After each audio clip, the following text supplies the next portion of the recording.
Sabine & Co, le podcast de la superviseure et coach Sabine Henrich-Fraise.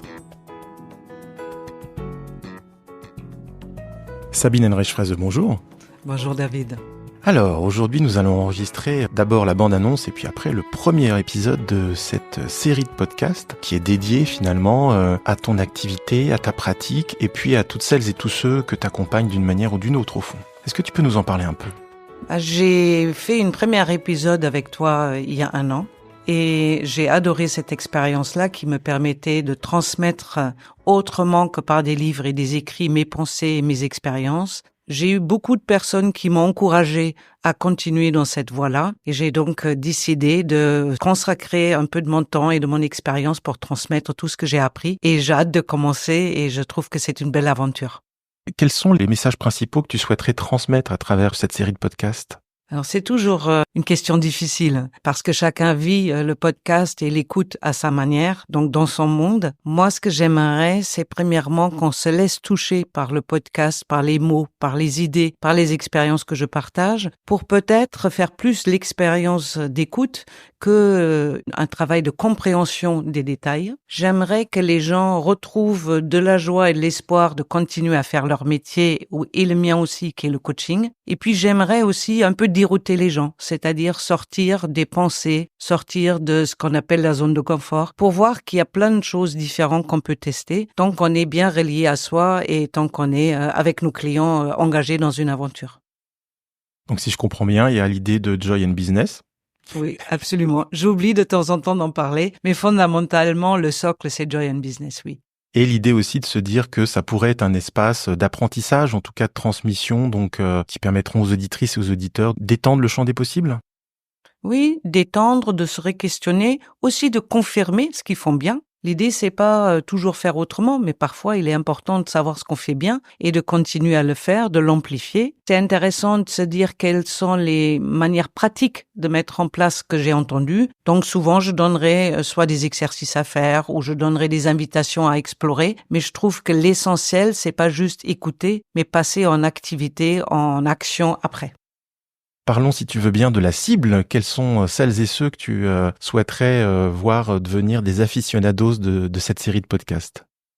Spontanément, j'avais à cœur de transmettre aux coachs, à la prochaine génération, même à mes pairs, les pensées et les expériences. Fondamentalement, je souhaite aussi m'adresser à toutes les personnes qui sont en charge des transformations, que ça soit des dirigeants dans l'entreprise, que ça soit des agents de changement, que ça soit des entrepreneurs qui ont des projets de changement. Je pense comme au cœur de cette podcast, c'est vraiment la transformation, les évolutions et les différentes manières de le voir. Je souhaite vraiment être avec une audience large et être questionné et être surpris aussi par des réponses et par des remarques que les gens peuvent me faire à la suite de ce podcast. Mais c'est plutôt large, c'est pas spécifique au coach.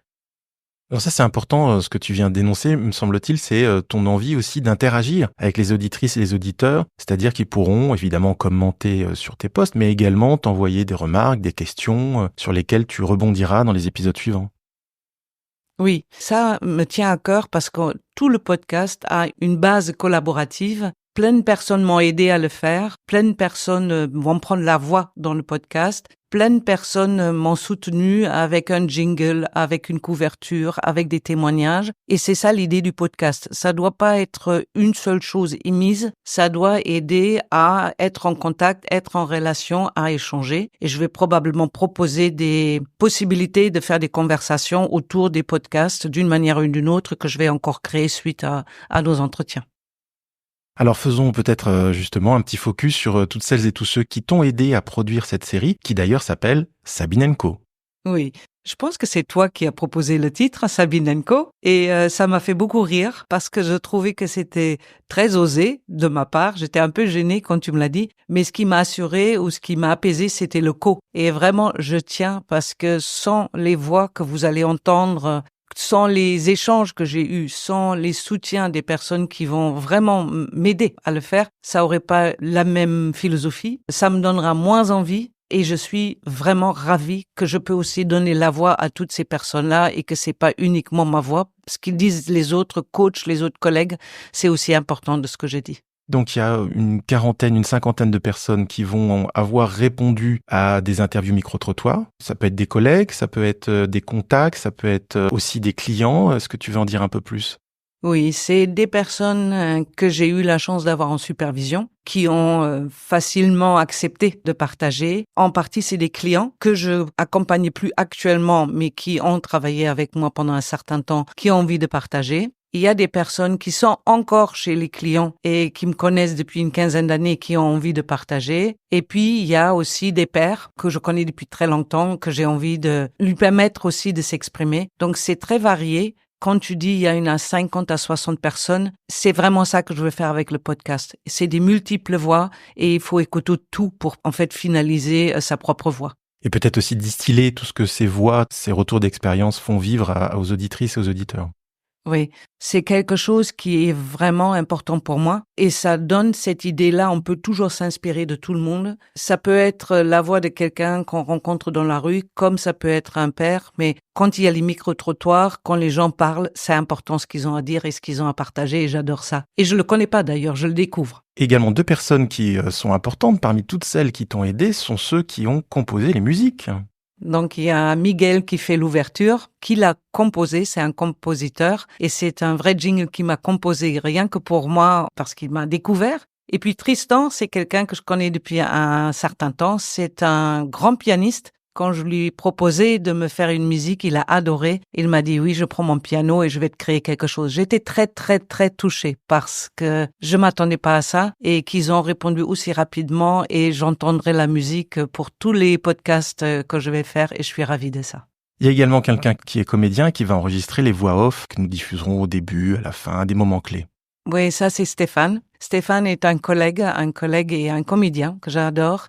Il vit actuellement en Israël, donc je l'ai eu en ligne hier et en fait il me dit c'est très bizarre de vivre dans un pays sous les bombes et en même tout le monde cède. J'ai eu une longue conversation avec lui pour savoir s'il voulait bien me faire la voix off. Il a accepté avec grand plaisir, tout en me disant c'est pas évident pour moi de parler avec une voix joyeuse quand je suis là où je suis. Mais je te connais bien et c'est ça que tu es, donc je vais me brancher là-dessus et je vais le faire. Donc c'est Stéphane. Et enfin, parmi, encore une fois, toutes celles et tous ceux qui auront contribué au succès de ce podcast, il y a aussi un coach qui va créer la vignette, le visuel. Oui, c'est Christophe. Alors Christophe, j'ai rencontré il y a bien une dizaine d'années chez International Mosaïque lors d'une masterclass et je me souviens, c'était ses débuts de dessin. Et il m'a fait à l'époque un dessin sur la vulnérabilité qui était magnifique, que je garde encore et qui est visible sur mes posts. Quand il y avait ta proposition de faire un dessin plutôt qu'une photo qui combine mon visage et le visage de Nina, qui est donc ma chienne, Christophe m'est venu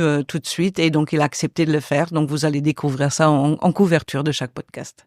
Peut-être que j'en oublie, mais il y a en tout cas aussi quelqu'un de très important qui va être présent sans l'être totalement dans ces podcasts, c'est Nina justement. Ouais, c'est Nina. Nina, c'est ma Nina.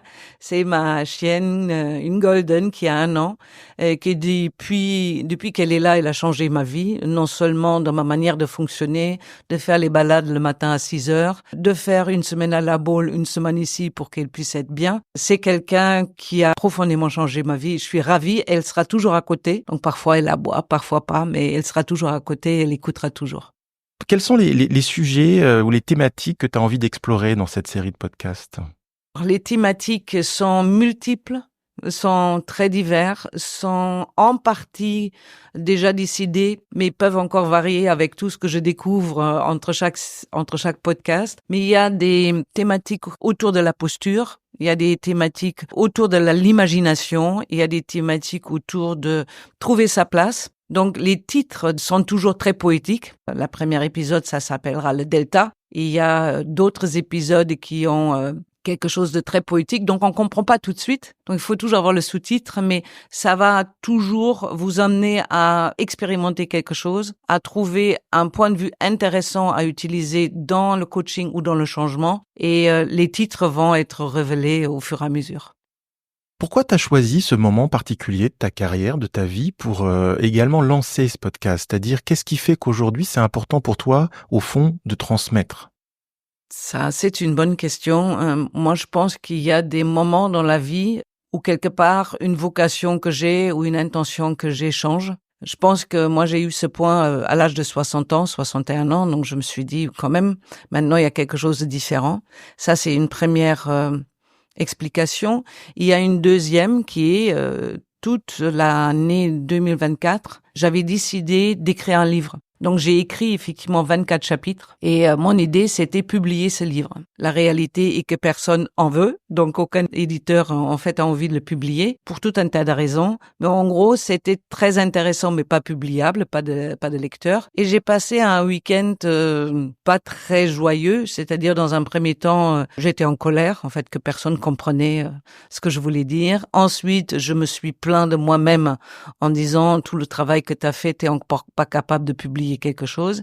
Et puis, au fur et à mesure, je me suis dit non, ça c'est pas la bonne manière. Et a émergé l'idée, donc si c'est pas publiable, alors je le transforme en podcast. Aussi parce que je pense finalement ma manière de parler, ma manière de m'expliquer ou d'essayer de partager mes idées en parole est plus intéressant que les chapitres d'un livre. Donc, tout ça combiné, plus la fin d'année, plus Nina, plus une nouvelle idée. Alors, c'est ça qui m'a donné envie et de faire ce podcast. Et très honnêtement, j'ai eu beaucoup de retours des personnes qui ont écouté mon premier, qu'on a fait ensemble, et qui m'ont dit que ça sera intéressant de continuer. Donc, c'est aussi parce qu'on m'a invité à le faire. Alors, quel impact tu espères avoir à la fois sur tes auditrices et sur les auditeurs, mais également sur toi-même, si je puis dire? Qu'est-ce que ça pourrait transformer selon toi? Alors, je pense que ça peut transformer une manière d'être coach. C'est pas forcément la pratique pure, la technique pure, mais ça peut transformer un état existentiel d'être coach dans un monde aujourd'hui qui ne peut plus se limiter uniquement à accompagner quelqu'un pour atteindre des objectifs. Il y a bien plus que ça. Et ce podcast-là peut inviter à revoir sa posture existentielle. Ça peut aussi donner envie, et ça j'aimerais beaucoup, de tester des choses, d'explorer des choses, de oser faire des choses différemment et se donner la liberté en étant en lien avec son client d'inventer des choses nouvelles parce que je crois profondément que le coaching doit être réinventé dans ce monde actuel. Et j'aimerais bien aussi que les gens passent juste un bon moment d'inspiration, qu'ils écoutent avec intérêt et sans que ça soit débriefé, sans qu'on essaye de mentalement comprendre ce que ça veut dire, juste se laisser inspirer par ce que nous disons et puis voir 2 ou 3 jours plus tard ce que ça donne. Donc c'est ça que j'aimerais que ça produise, mais je suis sûre que ça produit encore plein de choses et c'est ça qui m'intéresse au fond. Est-ce que ça peut produire sur moi? C'est une manière d'être conscient de tout ce que j'ai fait, de comprendre moi-même ce que je fais quand je fais des choses et peut-être moi-même de me transformer moi-même en écoutant ce que je dis. Donc je pense que ça peut être marrant. Alors, pour finir cette bande-annonce, qui est un peu iconoclaste dans sa durée, dans sa forme, nous allons finir par l'évocation de certaines œuvres cinématographiques qui t'inspirent. Commençons peut-être par le film Le Cercle des poètes disparus de Peter Weir, sorti en 1989. C'est un film qui se déroule dans une grande école américaine où un professeur de littérature non conventionnel, John Keating, interprété par Robin Williams, inspire ses élèves à penser par eux-mêmes et saisir l'instant présent. Le fameux Carpe Diem. Et à travers ces méthodes novatrices, il ravive en eux la passion pour la poésie et la vie, mais ces engagements bouleversent les normes assez rigides de l'institution, conduisant à des tensions, à des choix tragiques qui marqueront leur destinée. Qu'est-ce que ça t'inspire, ce film, et peut-être plus particulièrement, au fond, pourquoi quand je t'ai proposé ce film, tu t'es dit « Allez, banco, on y va ». Le film le dit, c'est comment développer sa propre pensée, notamment dans des environnements normés. Ce film le met très très bien en lumière. Il y a pour moi la scène de fin où tous les élèves montent sur la table pour exprimer leur gratitude, l'amour, le respect pour John Keating. Je trouve que c'est une des scènes les plus émouvantes que j'ai vues. Et à chaque fois, je me suis dit, est-ce que moi, je serais montée? Est-ce que je monte quand il y a déjà 5 qui sont montés? Ou est-ce que je serai la première qui doit prendre tout son courage pour monter, sortir du cadre, monter sur le bureau et regarder le professeur qui a tellement donné? Ce film, avec cette scène-là, résume pour moi une grande question, c'est à quel moment je prends position. Et je prends position parce que je prends des risques, mais je le fais et je peux en inspirer d'autres. Donc il y a plein de scènes comme ça. J'adore cet acteur-là qui d'ailleurs a eu une fin aussi tragique. Mais quand il joue, quand il inspire, il est authentique et il invite avec beaucoup d'amour et bienveillance ses élèves à faire autrement. Et je trouve que c'est un film que j'ai au moins vu déjà 5 ou 6 fois. Et à chaque fois, je suis émue à la fin. Dans ce film-là, il y a des thèmes forts, hein. Il y a l'inspiration par la passion, il y a la transmission d'un héritage, il y a l'encouragement à l'autonomie et à l'audace, et puis il y a le défi face aux normes. Ça te parle? Je pourrais dire que ça résume ma vie, autant que Sabine, que ça résume ma vie autant que coach professionnel. Et je pense que c'est vraiment le défi de la vie actuelle, avec tout ce qui arrive. Voilà, d'où on vient, qu'est-ce qu'on en fait, quelle est la force d'inspiration que nous souhaitons transmettre, quelle est notre véritable posture, notre véritable place pour agir, et qu'est-ce qui attendent nos clients. Est-ce qu'ils attendent quelqu'un qui est dans leurs normes pour les accompagner, ou est-ce qu'ils attendent pas un John Keating? Est-ce qu'ils attendent pas un élève qui fait différemment? Oui, les clients parfois sont un peu hésitants, mais fondamentalement, c'est l'âme de notre métier qui est inspiré pour faire autrement. Et je pense qu'il le fait très bien. Alors moi, j'ai envie de faire un parallèle, c'est que comme dans le cercle des poètes disparus, toi, Sabine, tu choisis d'innover dans ta transmission avec des formats assez modernes et différents des formats qu'utilisent les autres superviseurs, les autres coachs. Il y a évidemment cette série de podcasts, mais il n'y a pas que ça. Il y a aussi le format de supervision intitulé Supervision for Everyone, qui a aussi cette dimension de générosité et d'accessibilité. Il y a aussi les masterclass dont on n'a pas encore parlé, mais qui sont en projet pour 2025. Qu'est-ce qui t'a inspiré finalement cette envie, cet élan à sortir des cadres classiques pour transmettre ce que tu as envie de transmettre et aussi finalement une vision du coaching?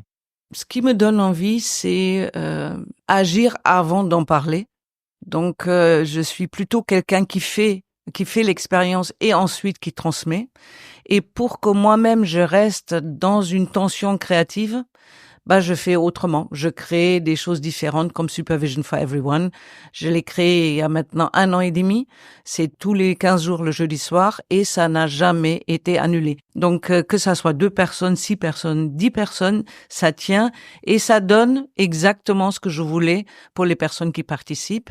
Quand j'imagine des masterclass, c'est très inspiré par mes propres masterclass aux retraites que je fais avec mon superviseur aux États-Unis, qui est 3 jours intenses autour des créations d'art, autour des conversations, sans aucun debriefing. Et c'est ça que j'aimerais aussi faire dans les masterclass que j'envisage. Il y a dans le coaching aujourd'hui, avec mes clients, il y a quelque chose qui revient, qui n'était pas présent pendant beaucoup d'années. C'est des formules d'une demi-journée que j'ai toujours refusé en disant on peut rien faire en une demi-journée. Là, en revanche, j'ai vu ce que ça peut faire en une demi-journée, soit dans un hôpital, soit avec un autre client. Et c'est quelque chose qui, moi, m'a poussé à me réinventer pour donner un sens à ça et pas juste dire ça marche pas, je fais pas. J'ai jamais été pour la facilité et me mettre moi-même toujours en créativité me permet de toujours réinventer. Et en fait, la réalité fondamentale, c'est que beaucoup de gens me proposent de le faire. Donc, c'est toujours quelqu'un qui a « tiens, tu devrais ». Et la plupart du temps, je trouve que c'est une bonne idée et après, je la laisse un peu au chaud et puis ça revient. Un autre élément important, me semble-t-il, c'est Keating qui pousse ses élèves à trouver leur propre voie et à dépasser leurs peurs, leurs appréhensions. Je me suis demandé dans quelle mesure cette quête de singularité et d'audace résonne en toi avec ce que tu veux insuffler aux coachs, aux superviseurs, aux clients, à toutes celles et tous ceux qui vont écouter ce podcast. Je pense que mes 2 valeurs vraiment profondes sont courage et compassion. Et sans compassion, le courage peut être dur, on peut faire vraiment des choses qui ont aucun intérêt et la compassion seule ne permet pas de passer à l'action souvent. J'ai souvent peur en fait. Donc là, je parle du courage et de en quoi c'est important et en quoi c'est intéressant. C'est pas non plus que j'ai pas peur de proposer ce que je fais. Je suis un peu inquiet quand j'enregistre le podcast. J'ai été, pour ceux qui me connaissent, inquiet avant de lancer, dont tu fais partie, Supervision for Everyone. J'ai toujours quelque part une inquiétude, mais que j'ai appris à transformer ou à être avec, mais en tout cas, j'ai abandonné l'idée que je peux vivre sans. Donc cette inquiétude me met aussi toujours sur le chemin, ça devient un allié. Keating, il a du courage et aussi il a peur. Il a du courage et il doit vivre avec des conséquences dramatiques pour un des élèves. Et ça aussi, nous, on doit apprendre. C'est que parfois, ce qu'on fait, ça crée des conséquences qu'on n'a pas prévues. On peut pas juste dire le courage. Moi, en tout cas, je combine ça avec ma propre peur. Alors, j'ai une question additionnelle. Dans ce film, Keating utilise la poésie comme un outil pour éveiller la passion et la réflexion chez ses élèves. Si toi, Sabine, tu devais choisir une métaphore ou un outil pour incarner ton propre message, lequel serait-il et pourquoi ? Je dirais c'est un vitrail que d'ailleurs j'ai fait récemment. Pourquoi ça ? Parce que c'est long.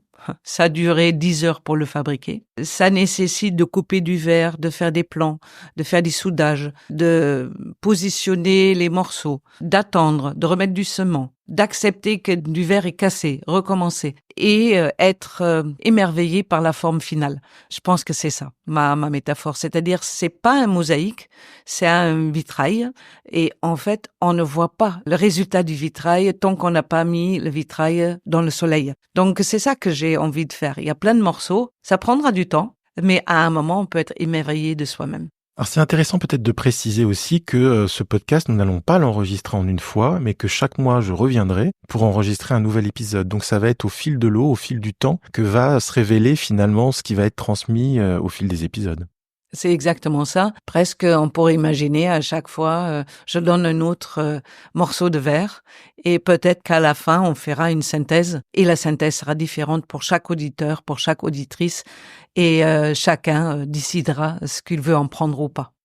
Ce qui serait peut-être intéressant de dire, même si c'est pas encore totalement décidé, c'est cette notion de transmettre peut-être chapitre par chapitre certains éléments du livre. Voilà, et c'est pas encore décidé parce que c'est encore en réflexion. Oui, c'est encore en réflexion, mais je peux partager mes réflexions. L'idée, pour l'instant, c'est faire 1 à 3 podcasts. Et une fois que les 3 podcasts ont fait, c'est mettre en disponibilité en PDF, en fait, le texte que j'ai écrit autour de ces 3 thématiques. Et ça sera sur mon site, facilement accessible, voire éventuellement sur LinkedIn. Avec l'idée la même, c'est quand même destiné à être une source d'inspiration. Donc, probablement, je vais faire ça. Et si je le fais, ça sera toujours dans l'idée de coopérer et d'en faire quelque chose. Je pense à ça aussi parce que ça pourrait donner des idées pour faire des conversations visio où peut-être chacun peut dire ce qu'il a aimé ou pas aimé, ce que ça donnait ou pas donné. Et ce qui m'intéresse le plus là-dedans, c'est en fait en quoi le podcast représente ce qui est écrit ou pas. Comme j'ai écrit il y a un certain temps, le podcast probablement va donner d'autres facettes, mais les deux ensemble peut être intéressant. Il y a des gens qui apprennent par lire, d'autres par écouter, et je trouve que c'est une formule intéressante. Alors passons à la deuxième œuvre cinématographique, en l'occurrence c'est un film d'animation intitulé L'âge de glace, réalisé par Chris Wedge en 2002, qui suit les aventures d'un mammouth solitaire, Manny, d'un paresseux exubérant, Sid, d'un tigre à dents de sabre, Diego, et d'un écureuil obsessionnel, Scrat. Ensemble, ils unissent leurs forces pour protéger un bébé humain perdu tout en surmontant des dangers et en découvrant des liens inattendus qui les unissent. Et alors évidemment, il y a Scrat qui est dans une quête sans fin pour une noisette insaisissable, ajoute une touche d'humour et de symbolique à leur périple. Alors pourquoi compares-tu ton élan de transmettre à travers ce podcast et tout ce que tu proposes à la série de films Ice Age, l'âge de glace ? Alors, première chose parce que c'est probablement ma nature joyeuse, un peu joueuse, un peu aimant des farces qui je retrouve dans ce film-là. Il a été d'ailleurs traduit dans beaucoup de langues. Et que vous allez en France, en Chine, aux États-Unis, tout le monde se rappelle quand même de Scrat. Et j'adore cette idée d'avoir une obsession, en fait, de faire tout ce qui est possible dans sa vie pour récupérer cette noisette, quitte à ne pas prendre en considération toutes les conséquences catastrophiques qui vont émerger, mais qui valent le coup parce qu'il fallait récupérer la noisette. Je trouve ça vraiment très marrant. À chaque fois, je vois ce Scrat, je dois rire. D'ailleurs, à un moment, il y avait Peugeot qui avait repris Scrat pour une pub et je trouvais ça, c'était vraiment génial parce qu'on avait donc Scrat dans la voiture. J'adore aussi Sid. Il est extraordinairement paresseux et il arrive à fédérer par son grand cœur tout le monde, tout en étant super paresseux, en voulant toujours être porté, en voulant toujours être quelque part en aide où on ne l'attend pas. Et quelque part, c'est parfois nous les coachs. C'est pas qu'on est paresseux, mais on veut toujours aider, on veut toujours unir, on veut toujours guérir, on veut toujours faire du bien. De temps en temps, il faut peut-être avoir un mammouth qui nous porte. Et comment je trouve mon mammouth qui me porte, qui prend soin de moi. Moi, je trouve c'est super marrant de le voir dans cette optique-là.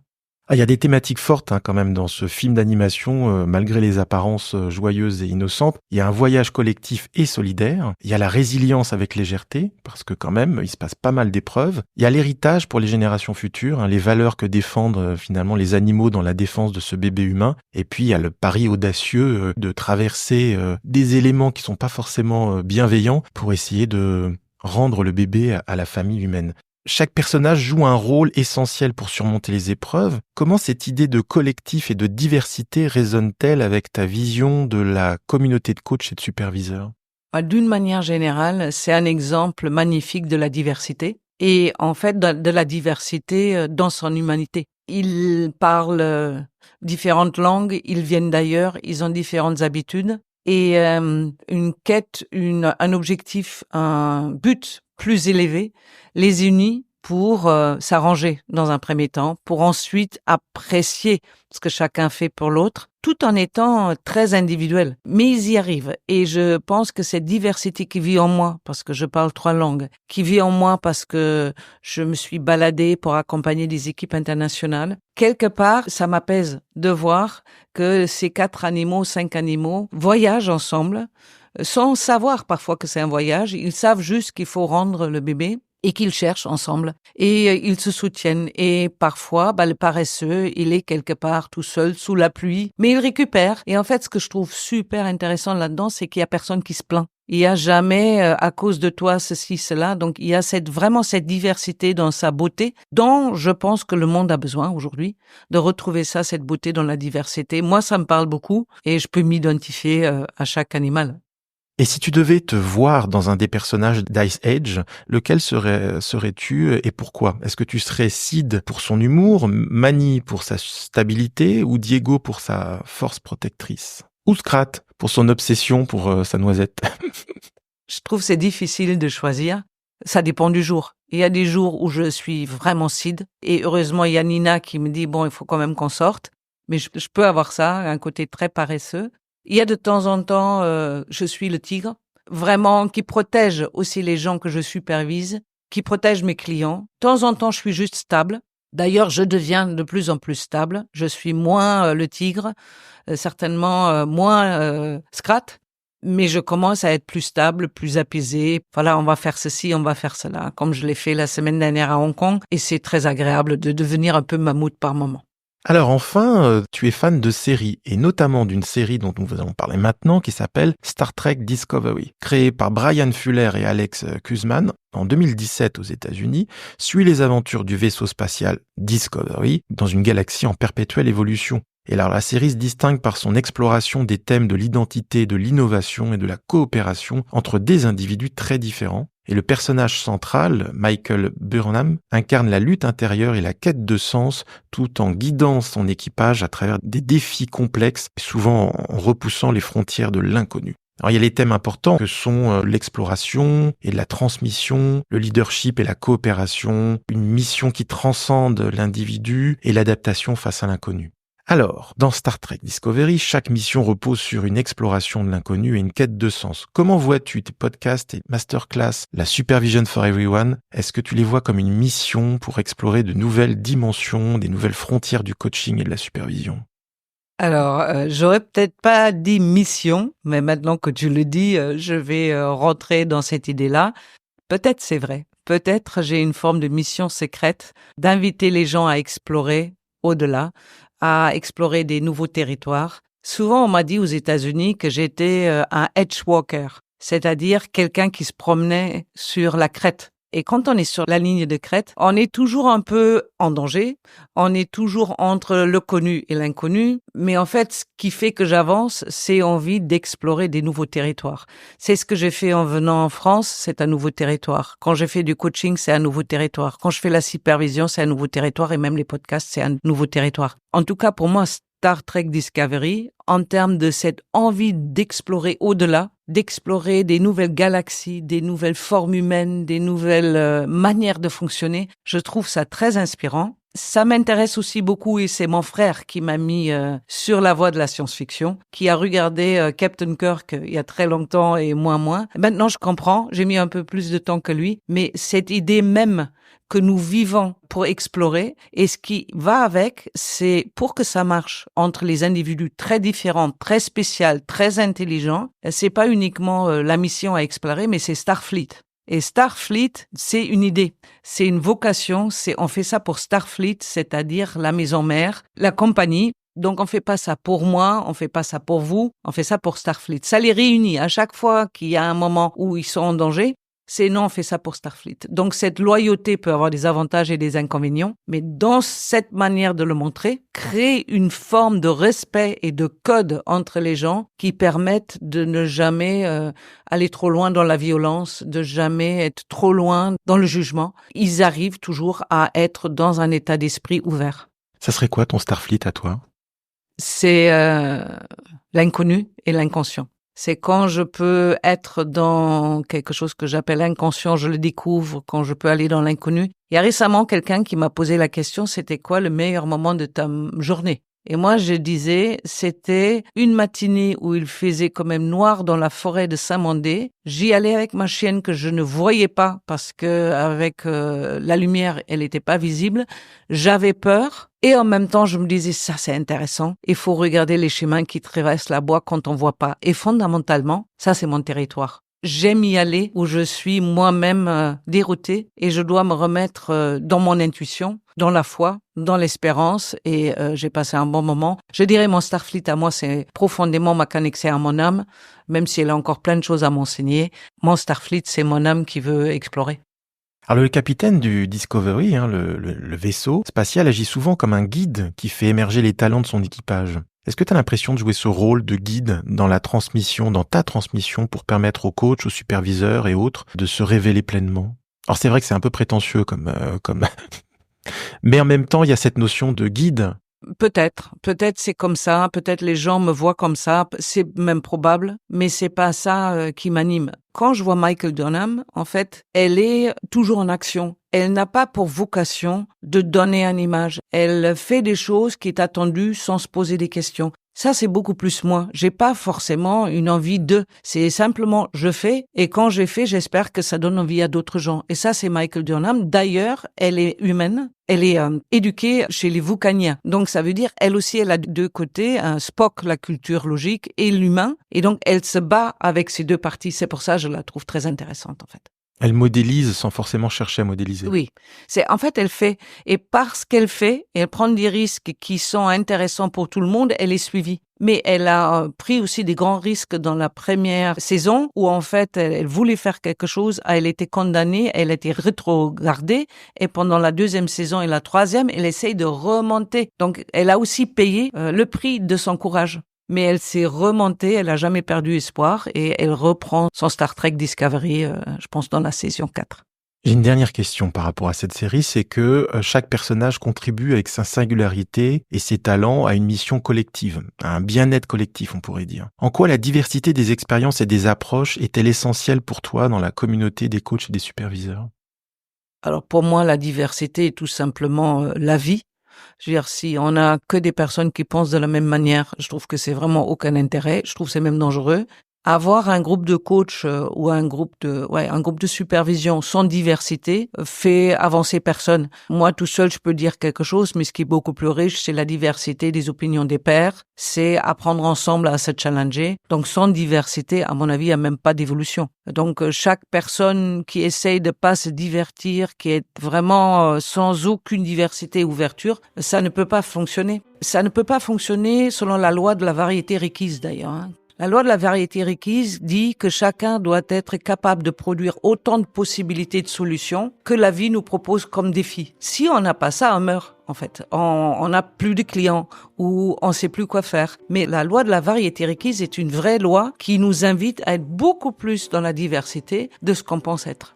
Eh bien, merci Sabine. Je pense que ça va être une bande-annonce assez riche qui donne déjà le parfum de ce que seront les épisodes à venir que nous allons co-construire. Peut-être dire que cet épisode risque d'être un cadeau de Noël ? Prenez-le comme un cadeau de Noël, puis le premier épisode va venir vite. Merci beaucoup Sabine, merci. Merci David. Sabine & Co. Rejoignez l'aventure Joy & Business autour de cette série de podcasts.